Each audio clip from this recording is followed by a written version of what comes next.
Ayo.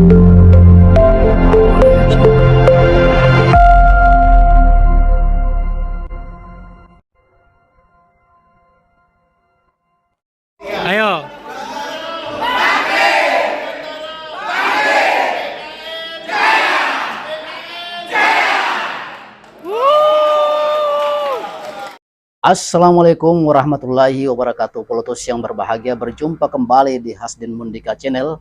Kali ini sebuah informasi menarik dan gegap gempita datang dari Jalan Teluk Langsa, Duren Timur, Duren Sawit, Jakarta Timur pada hari Kamis satu hari yang lalu, yaitu ketika 34 Kapimda, pimpinan daerah Partai Kebangkitan Nusantara berkumpul di rumahnya Mas Anas Urbaningrum, yaitu untuk bersilaturahmi dan menegaskan kesiapan hati para pengurus-pengurus dan pimpinan-pimpinan puncak di provinsi 34 provinsi untuk bagaimana mendukung perpindahan Ketua Umum dari Gede Pasek Suardika ke Anas Urbaningrum. Telah diberitakan dalam berbagai media bahwa Anas Urbaningrum sempat memberikan sambutan pada pertemuan tersebut. Memang setelah kita tahu dalam beberapa wawancara dalam pertemuan seperti halal bihalal jari pada 1 minggu yang lalu, ketika ditanya oleh TV One dan beberapa media yang lain, Mas Anas belum bisa menjawab karena Anas Urbaningrum akan bebas murni pada tanggal 9 Juli 2023. Nah, ini rangkaian kegiatan sedang dirancang oleh Partai Kebangkitan Nusantara untuk bagaimana perpindahan Ketua Umum dari IGD Pasek Suardika ke Anas Urbaningrum. Jadi sejarah baru akan tertulis.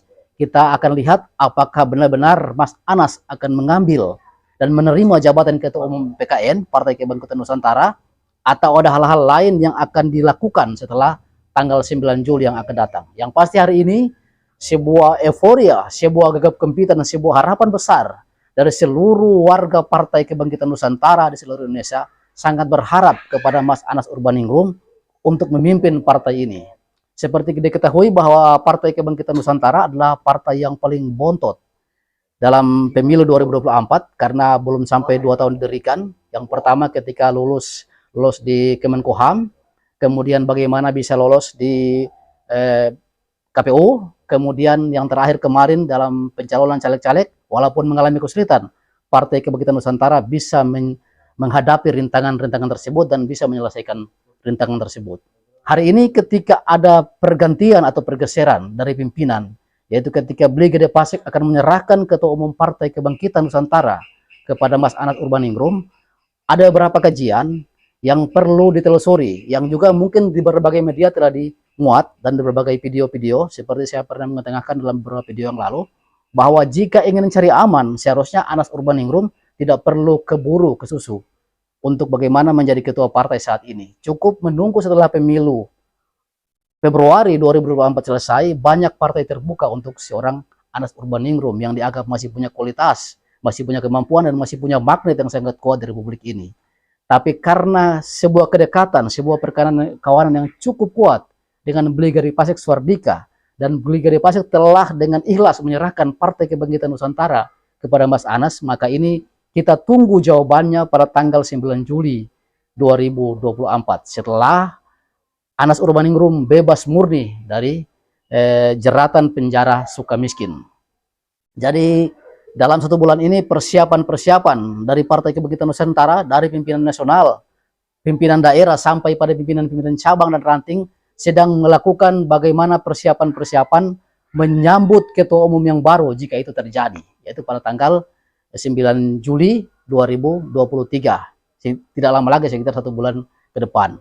Nah, Kamis kemarin telah terjadi setelah ada pertemuan, ada silaturahmi dari Kapimda seluruh Indonesia, yaitu 34 provinsi, untuk meminta dengan sungguh-sungguh kepada Mas Anas Urbaningrum untuk dengan rela, dengan ikhlas mencurahkan seluruh kemampuannya untuk bagaimana membesarkan Partai Kebangkitan Nusantara.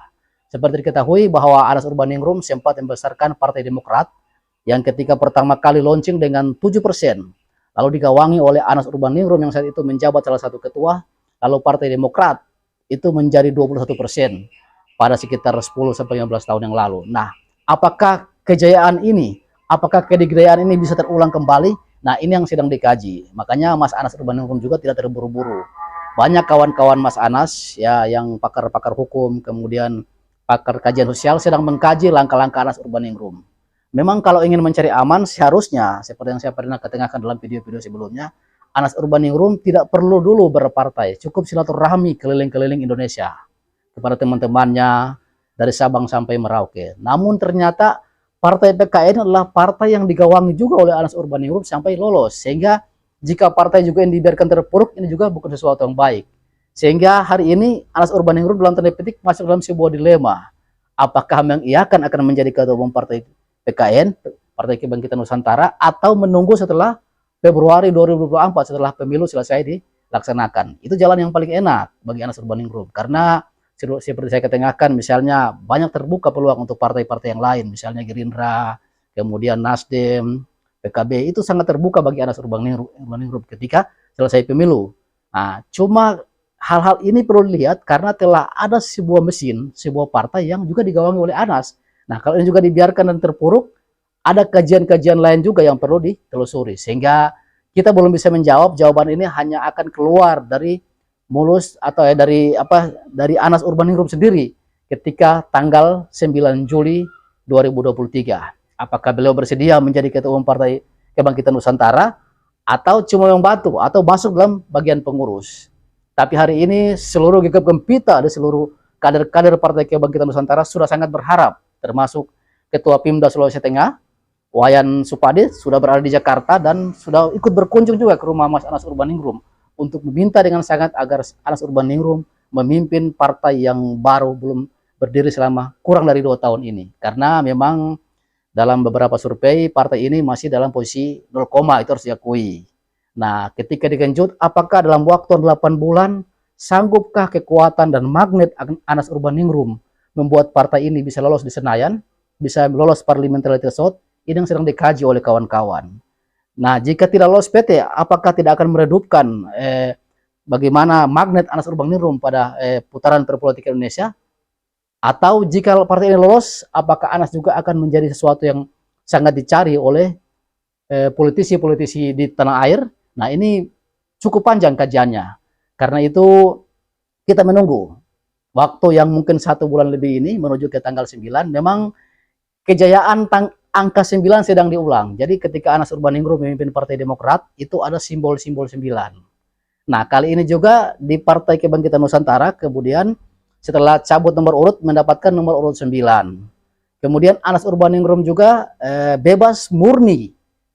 Itu pada tanggal 9 Juli. Jadi ada angka 9 yang sedang bagaimana didesain untuk menjadi sesuatu kekuatan, sesuatu magnet dalam tanda petik, bisa membuat terobosan-terobosan besar ke depan untuk bagaimana mencapai kemenangan di pemilu 2024 pada 14 Februari yang akan datang.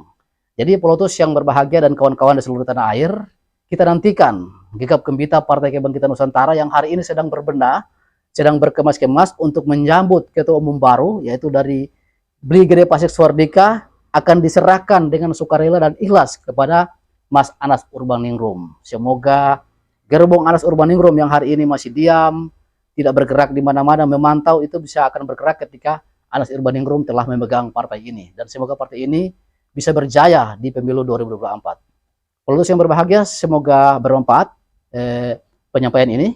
Bila taufiq wal hidayah, wassalamualaikum warahmatullahi wabarakatuh. Kinatawan.